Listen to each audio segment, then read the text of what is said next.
Hear you, the Howard County Board of Commissioners now in session. Please stand for the Pledge of Allegiance and prayer. I pledge allegiance to the flag of the United States of America and to the republic for which it stands, one nation, under God, indivisible, with liberty and justice for all. Let us pray. Dear Heavenly Father, we thank you for this opportunity to come together once again and do the work of the citizens of Howard County. We would ask that you would guide our thoughts and our actions, and that you would just lead this meeting for us, lead us through it. We ask today that you be with the state of Indiana as terrific flooding, Lord, and the few deaths associated with the flooding. We ask you to watch over everyone in this state, over this county.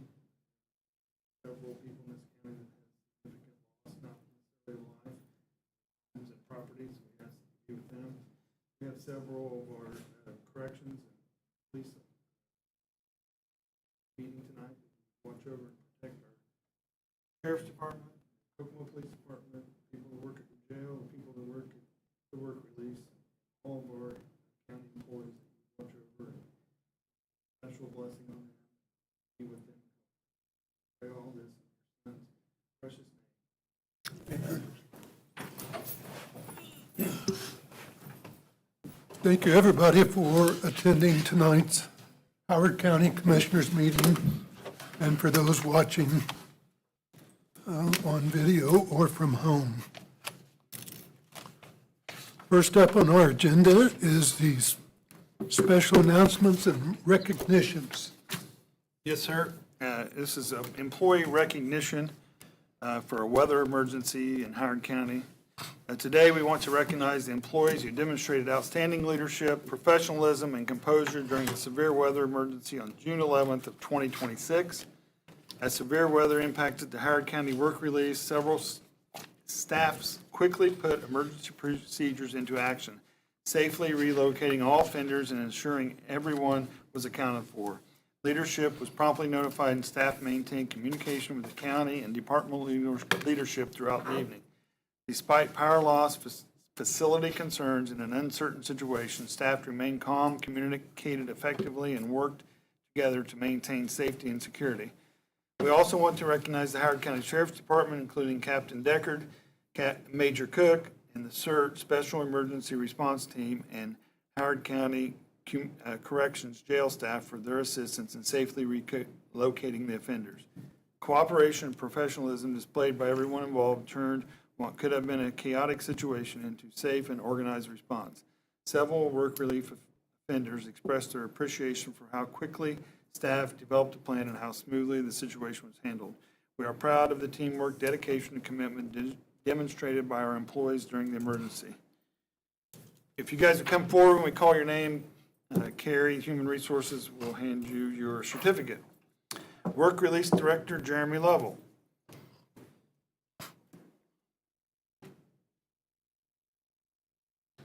Work Release Facility Manager, Amy Campbell. Detention Officer, Jacob Baroni. Detention Supervisor, Kia Heron. Detention Supervisor, Philip Taylor. Detention Officer, Josh DeBoer. Detention Officer, Joanne Thornton. Detention Officer, Zach Weaver. Major Gary Cook.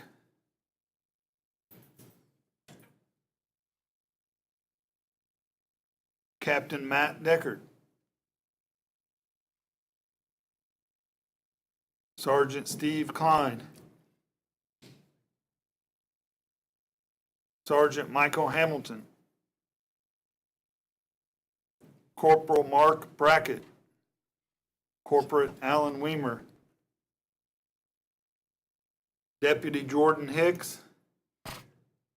Deputy Draven Browning.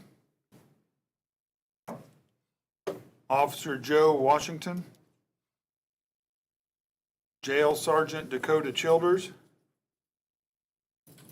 Jail Corporal Robert Rude,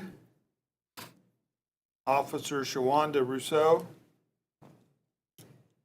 Officer Daniel Bonds,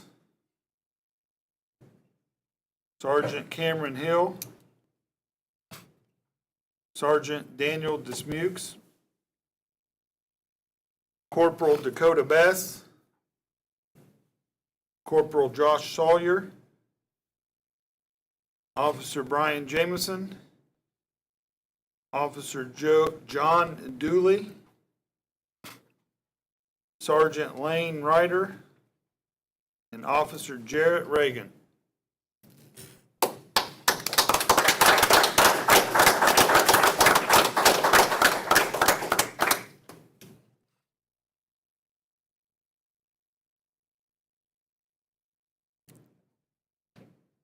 Jeremy.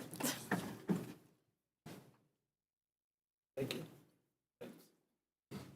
Oh, I gotta shake yours. Oh my gosh. You should. Thanks, Matt. You should. Thanks, guys. Thanks. Thank you. Thank you. Thanks. Thank you. Thanks. How you doing? Good.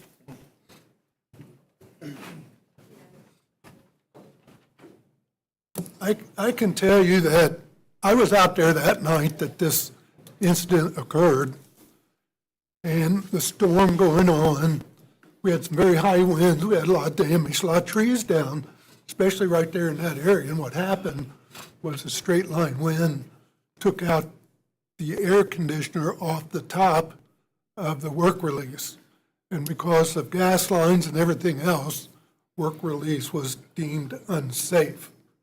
To watch these folks come together and initiate a plan of action quickly and to conduct their behavior and to get the inmates moved down from work release down to the current jail in such an efficient manner, and both facilities working together was just amazing to watch.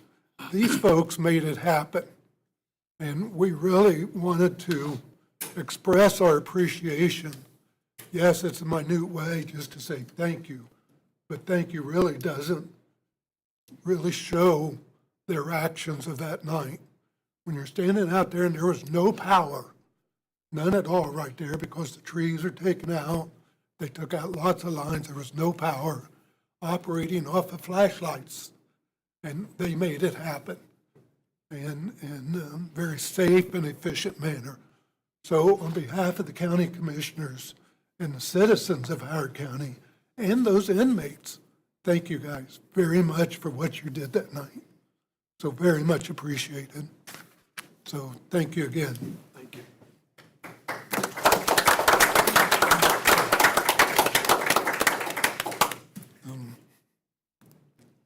Okay, where's Carrie? There she is.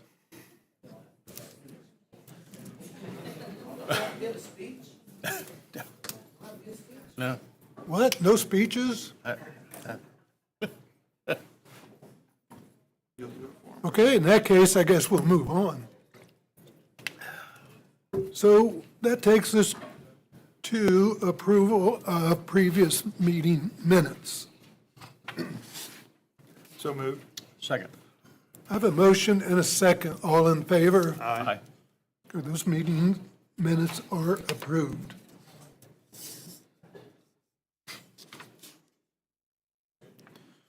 Which takes us into departmental business and reports. First up is Planning Commission, Mr. Sheehan.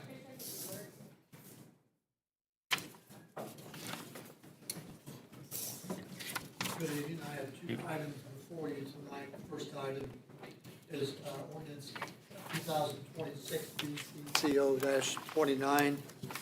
We have a rezone at 3280 West, 200 North, from agricultural to rural residential, and there was no remonstrance during the meeting.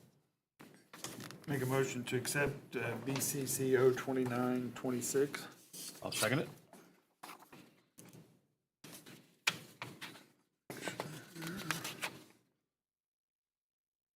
I have a motion and a second. All in favor? Aye.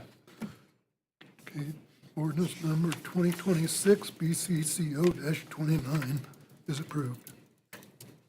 My second agenda item is ordinance 2026 BCCO-30. It's hopefully for approval of our newly updated Howard County flood damage prevention ordinance.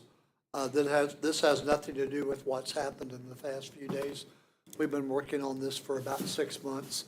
It came to us from FEMA. They had some new verbiage that they wanted put in our ordinance. It does not change the numbers or the way that we do anything regarding flooding. It's just new verbiage. And the second thing it did was that we were all unaware that the town of Rushville was not covered by our old flood ordinance. So once this is passed here tonight, hopefully I'll take it before the town council in Rushville and get it passed, and then they will be covered by the county flood ordinance. Questions, comments? Has Mr. Wilson looked at that? Yes. Yeah, I have. Flood prevention, yes. Mr. Wilson and also the attorney for town council has looked at that as well. All right, thank you. Yes, sir. Okay, any other questions or comments? No, sir. Motion to approve. Second. I have a motion and a second. All in favor? Aye. That's all I have. Thank you. Thanks, Greg. So that ordinance is approved.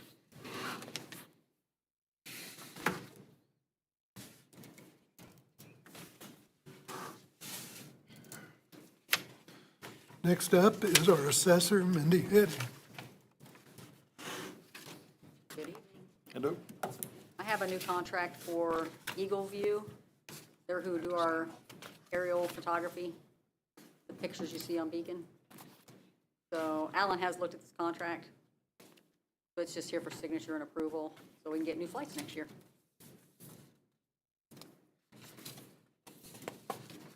Were there any changes to this? Nope. Okay. Questions or comments?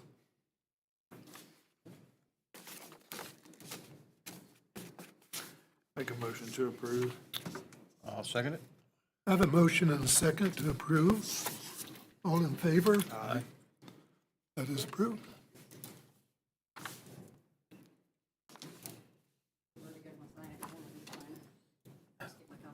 Okay.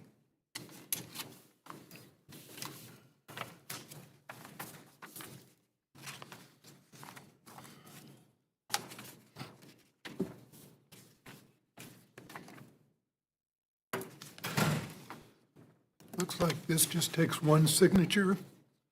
I'd So- modify my motion to allow president to sign on behalf of commissioners. I'll second that. I have a motion and a second. All in favor? Aye. Thank you, gentlemen.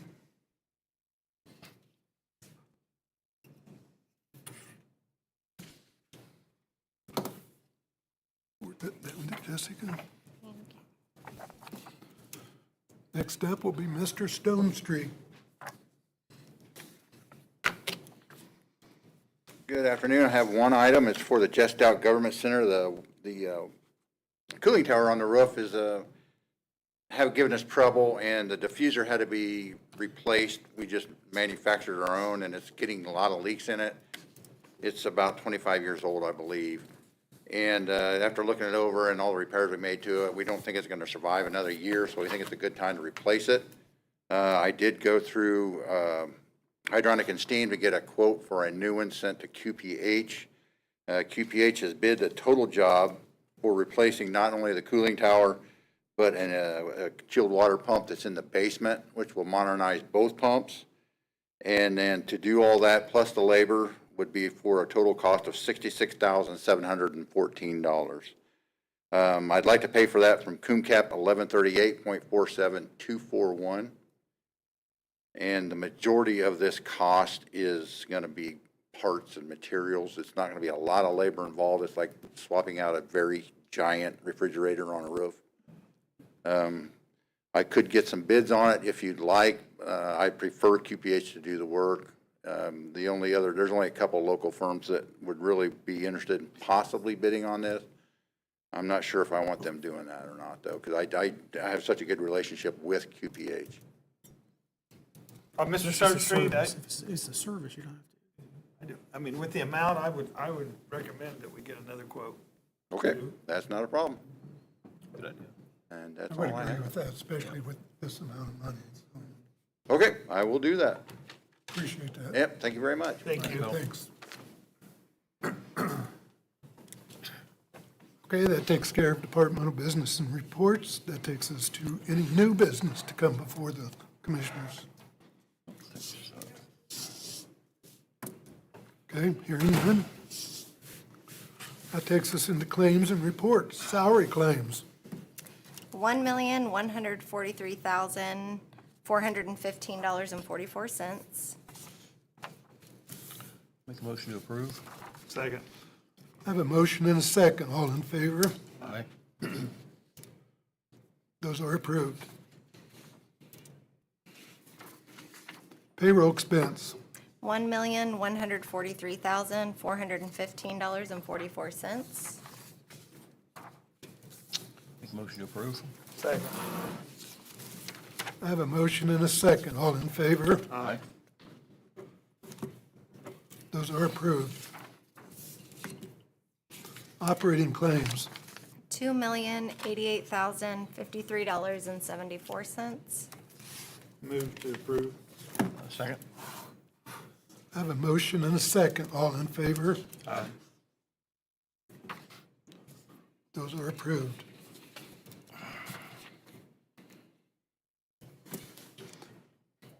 Do we have any claims to ratify? None. Any monthly reports? We have Howard County Treasurer's Report, month ending July 31 of 2026. We will mark that as received.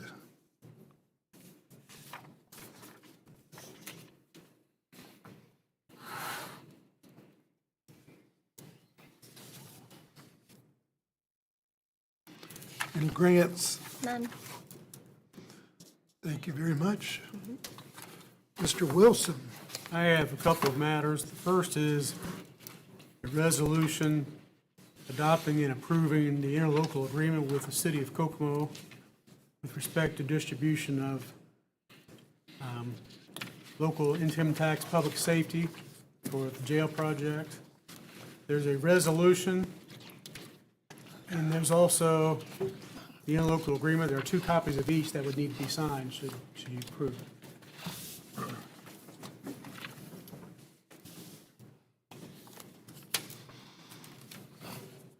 okay, questions or comments on resolution number 2026 BCCR-19?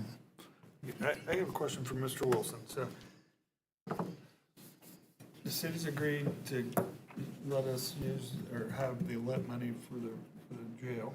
And does this have to be signed every year or is this just a one-time? It's a one-time.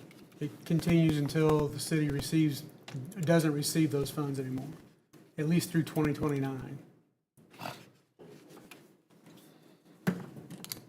So it obligates them without having to re-sign every year.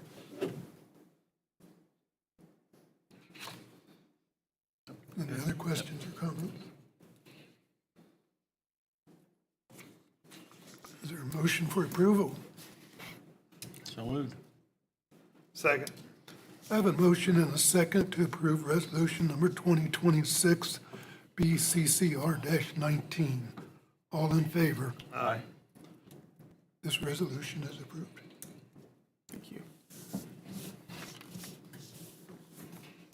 Did you say you had something else? I've got an ordinance establishing a temporary moratorium with respect to data centers.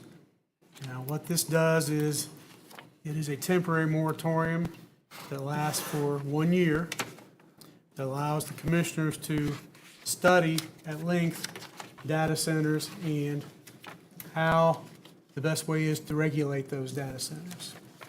It does not allow anyone to apply for it, accept or obtain any permits for data centers while the moratorium is in effect. This was initiated at the planning commission stage per Indiana statute, and they entered into a resolution recommending that the Board of Commissioners review and adopt this.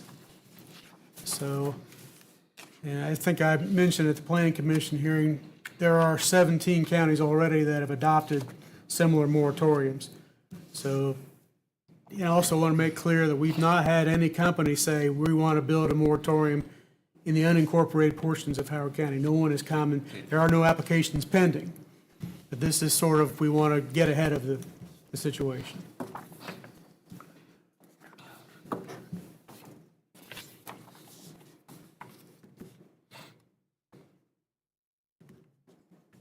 We've been talking about this for quite some time. Yes.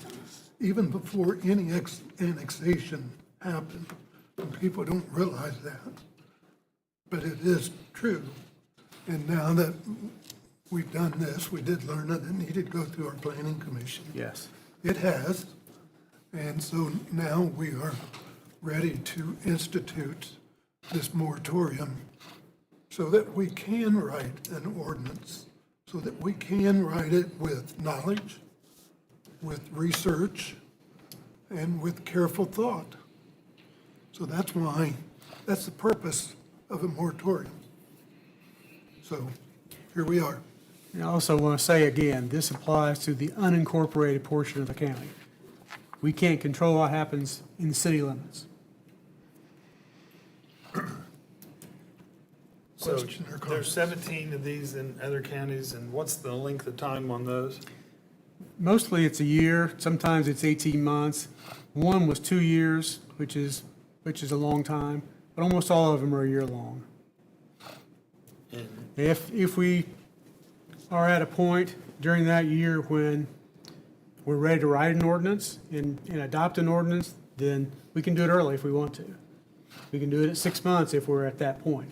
But this just gives you an opportunity to study all the effects of a data center and to come up with an ordinance that regulates them the way we want to regulate them. Thank you. We're not to that point yet.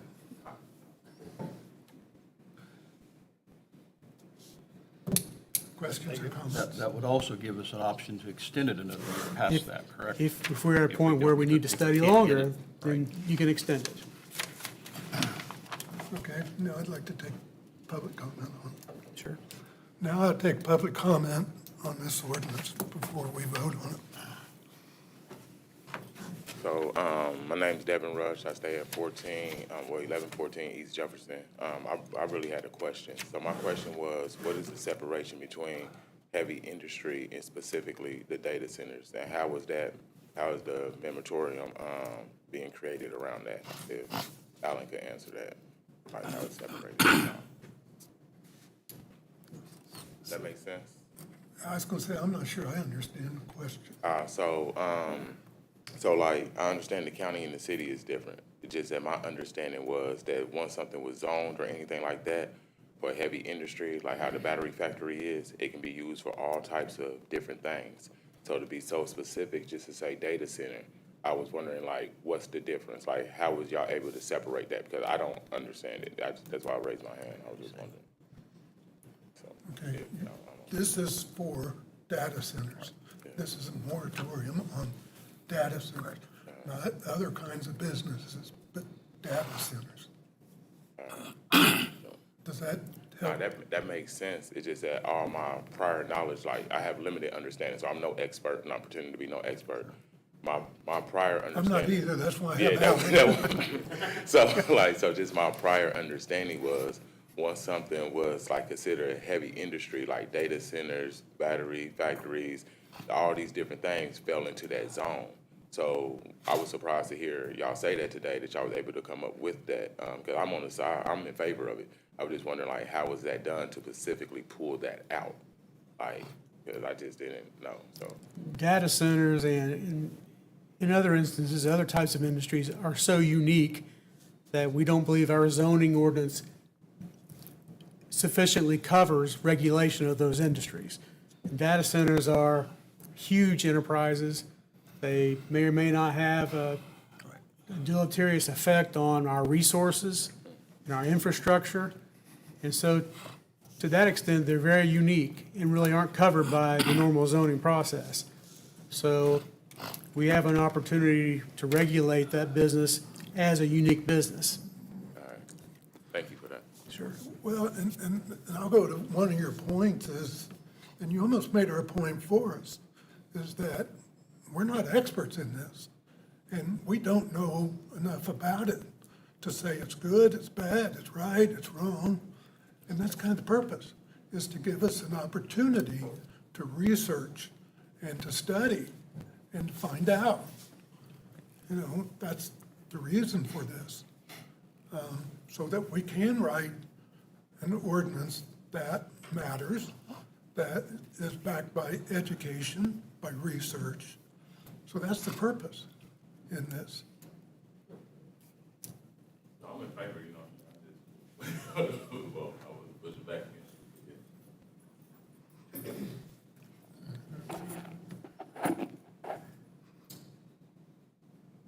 Lisa Washington, 3156 Woodfield Drive, Kokomo, Indiana.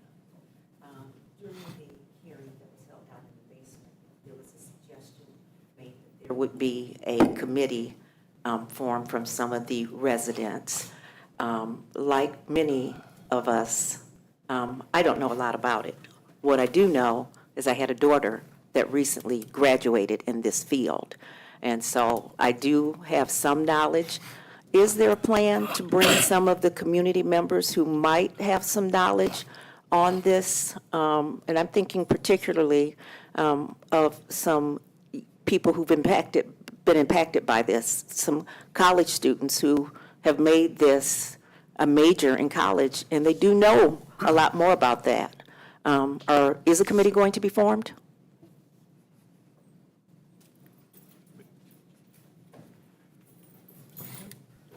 I'm going to answer for me. I can't answer for these two guys. It's hard to get a committee together and get a consensus because you're going to get people of varying opinions. So it's very hard to get a committee together and get a consensus.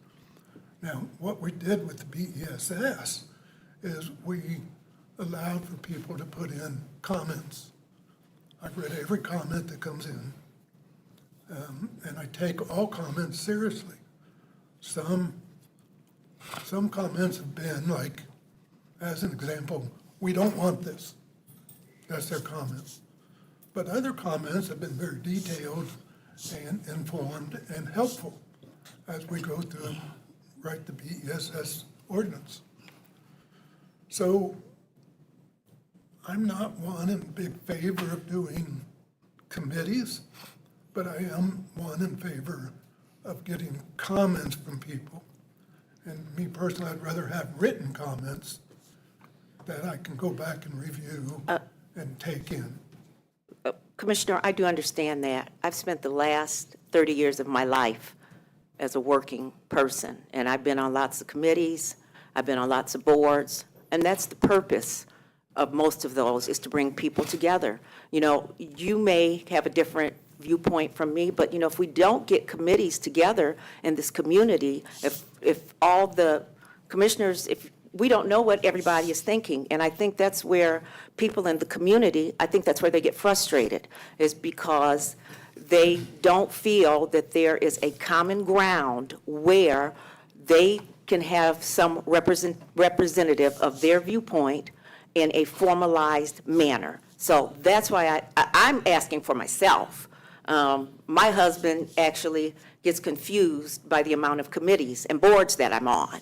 So, but they do serve a purpose. They serve a very valid purpose in this community, in every community. So I am just here to say, as a community member, as a taxpayer, I would hope that we're going to get a committee together, because that was one of the things that was suggested when there was the meeting downstairs. So that's my 2 cents. I hope you take my 2 cents and make it into $20,000. And I truly appreciate the public comments section that we have. And as you guys all know, we don't shut people down. We let people get up and speak. normally for as long as they want. So we listen, and that's what public comments are for. So I'll let the other two speak for themselves. I think your point is well taken. I think the plan commission that was spoke, I'm gonna go back and read the minutes of the plan commission and see what specifically was said, and see if it said that there would be a committee established. If there is, then we will do that. So I can't answer yea or nay, but I think that your point's well taken. I agree. I think if I can do the minutes, I think we talked about this earlier. And I think I'd be willing to chair the committee. If we want to do that, we'll do it. We'll check the minutes. Oh, there we go. Cheryl Graham, 2858 West, 300 South, also the president of the Howard County Plan Commission. I just want to add a little bit to what Lisa said. I've been involved with planning for over 30 years. We did the solar ordinance. We did the community plans for both the county and for the city. And none of us know about all of those things. You know what I'm saying? Like, there's so many complex things about it. And part of having a committee, from my experience, is that we just hear that. It isn't about consensus. In the end, you're still going to vote for it, Jack. It's just about everybody who knows different little things to come to the table, because we all have a different. So I'd just like to know more about it as well, so. Isn't that what we did at the Planning Commission? We heard everybody. No, yeah, we heard everybody, but that's not what I'm talking about, developing an ordinance with the expertise of the people that know how all of those things interact. So it's not about listening to, you can listen to people, but how do you put it on paper? And I don't know all those things that the chief of police said, or the fire chief said in Greentown. And that's why you put a committee together. There's different fields of expertise that can bring different things to the table, or knowledge to the table. Some people know about trails, some people know about ground, some people know about water. That's how you'd put the committee together, with the expertise of people that need to chime in on how to do it. Not to build consensus, but to write the ordinance in a way that includes a lot of different expertise. That's, Brad has volunteered to chair a committee. okay, very There you good. go. All right, just give me a call, Brad. We'll figure it out. Thank you. And thank you, Commissioner, for volunteering to chair that. Yep. Any other public comment on this ordinance? Okay. So, do I have a motion to accept ordinance 2026 BCCO 33? Second? I have a motion and a second. All in favor? Aye. Ordinance number 2026 BCCO number 33 is approved.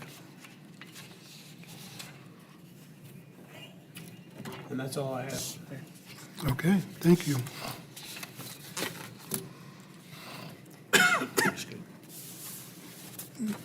Mr. Lipinski. I was hoping that Amber from the highway was going to be here. I wanted to see where we were at on the 75000 road and where our traffic study, I want that to move forward as quickly as possible. I was hoping it would be done this fall. I talked to her several times about that, and she is still working on getting that traffic engineer in. I've expressed the urgency about that, so she's still working on that. Thank you. Can we ask a question on that? We're just not getting. Come up to the mic, if you would. So all of us are from 750. My family has had property out there since before I was born, so we've had 2 properties out there for 40-some years.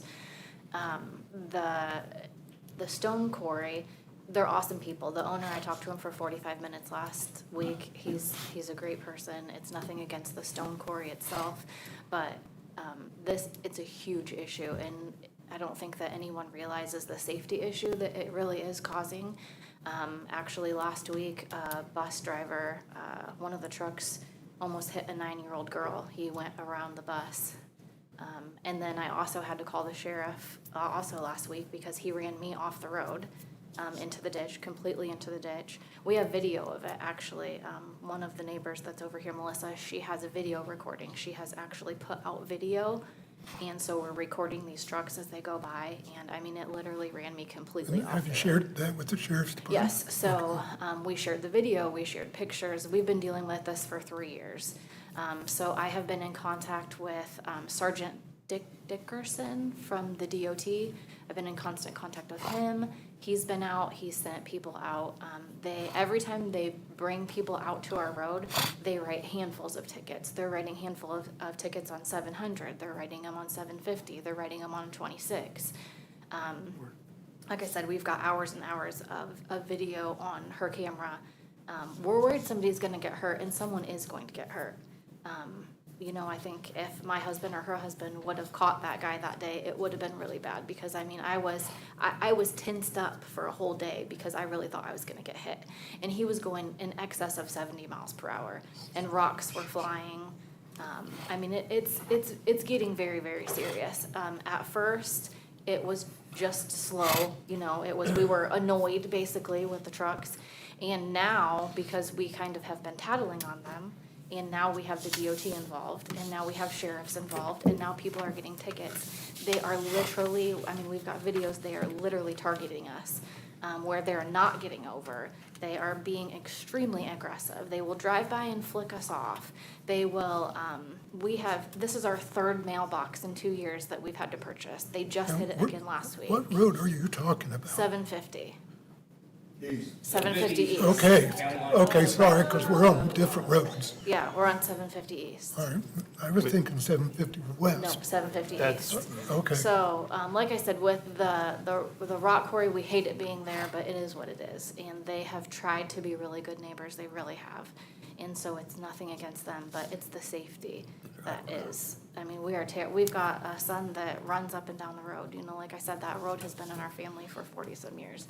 I used to walk my horse down that road. We can no longer even drive. So are these trucks from the stone They are quarry? well, they are not the actual rock quarry trucks. They are different, yeah, They're different. hauling trucks? They're hauling. Now, they do have their own set of trucks, and they have been very polite and very, you know, they make sure that they're, the rock quarry has actually put up 3 different signs now because of us. They are trying to help us. So they have put up signs, as you're driving out of the rock quarry. They've put one on the end of 750, and they put another one down by 700. And they all say, like, left turn only, so they're going down 700. And those drivers will drive right past those signs, right down our road. So not only is it the safety issue, but our road I should have printed out a picture, but there is a huge buckle in the road. I mean, it's gonna cave, like, it's just a matter of time. And So this is we've 750 and, 26. okay. So there's like a little creek right there, like a little swamp or whatever right there, and that road is buckling huge. Commissioners, I think part of it in the ask rates. Can we get your name? My name's and address? Andrew Earl. We live at 4666 South 750 East, so this is my wife Brandy Earl. The concern is we're asking for an ordinance to be put together of a no truck route to prevent them from even traveling down it. I drive a Grand Wagoneer, standard SUV. If I drive down that road, you cannot pass me on either side. It's a single lane road. A triaxle traveling down that road makes 0 sense, unless you're talking about endangering any potential individual walking and or damaging property. That's the biggest concern, on top of the fact that there's structural damage to the county you'll have to fix, that there's culverts, that they're traveling triaxles across, and the damage to the road she's referring to, there's already a buckle in the middle of the asphalt.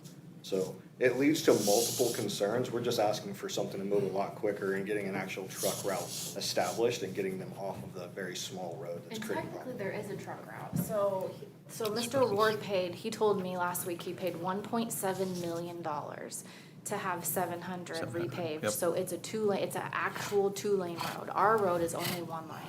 So all that $1.7 million was paid, he said he paid that to make it the truck route. And so it is, I mean, it's a beautiful road. And they've also bought some of those houses down that road also. So we need an ordinance. I don't care if none of us, every single one of us has agreed on 750 East, that even if you wanted to put a dead end on our road, we're good with it before someone gets hurt. So if you don't do that, at least an ordinance, so those trucks have to stay on that truck route. Yes, sir.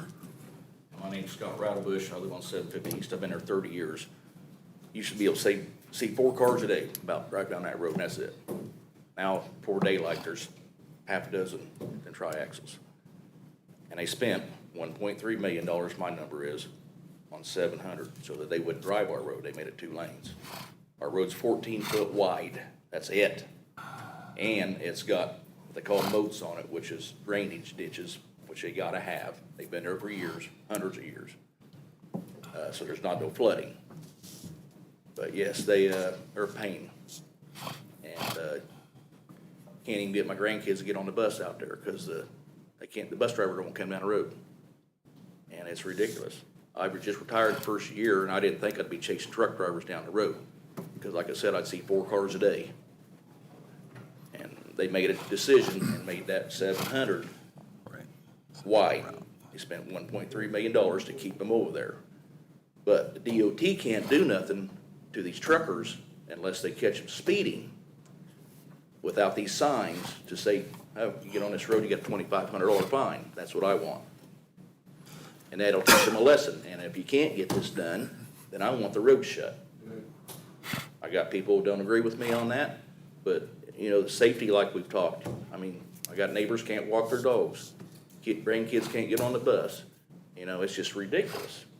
And we've been doing this for 3 years now. So something's gotta give, besides getting in brawls out on the county line road. Thank you. I've been talking to our highway superintendent, Amber, and she has ordinance she's working on. She's had a lot to do with solar and all that, but she told me she thought by the September 4th meeting, we had to move one to Friday at noon, and she hopes to have that ordinance to present to us on the September 4th meeting for that area. Do we need to come back? I can't hear, what's that? How will we find out about that? Well, we'll be, the September 4th meeting, we'll be here to vote on it here. So we can come here, okay? Yeah. I will check with her, but she told me she was sure she'd probably have it by the September 4th meeting, the ordinance, and then get the signs up, and then, 'cause I know I've been talking to, what's his name, Kim Wyrick, that lives out there somewhere. I worked with Cam for years. He's called, we've talked a lot about it, and He's on County Line Road. Right, and I've been talking to Amber constantly about this, and she said she has one in the works that hopefully will be by September 4th. And we will remind her tomorrow. Oh, yeah. And we appreciate that. Yeah. Thank you. My name is Bob Winton. I live 4722 South on 750.